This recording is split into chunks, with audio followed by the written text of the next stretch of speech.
ఒక్క ఐఫోన్ ఇప్పుడు 3 లక్షలు కాబోతుంది. అందుకే యాపిల్ సంస్థ 3 రోజుల్లో 5 విమానాల్లో ఐఫోన్లని, ఐఫోన్ తయారీలో వాడే పార్ట్స్ అన్నిటిని కూడా అమెరికాకి తీసుకెళ్ళిపోయింది. ఎందుకో తెలుసా? ట్రంప్ ప్రెసిడెంట్ అయినప్పటి నుంచి అన్ని దేశాల మీద ట్యాక్స్ విధిస్తున్నాడు. అమెరికా నుంచి వేరే దేశాలకు ప్రోడక్ట్స్ వెళ్ళినప్పుడు ఆ దేశాల్లో ఎంతైతే ట్యాక్స్ విధిస్తున్నాయో అంతే ట్యాక్స్ని వేరే దేశాల నుంచి ప్రోడక్ట్స్ అమెరికాకు వచ్చినప్పుడు అమెరికా కూడా అంతే ట్యాక్స్ని విధించాలని చెప్పి ట్రంప్ విధిస్తున్నాడు. ఆ ట్యాక్సెస్ని ఇప్పటికే ఇంప్లిమెంట్ చేస్తున్నాడు.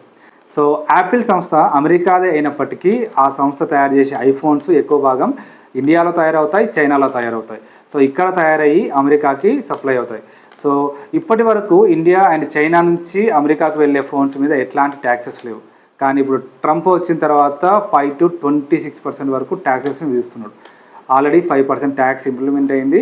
ఏప్రిల్ 9th నుంచి 26% ట్యాక్స్ని దాని మీద విధించబోతున్నారు.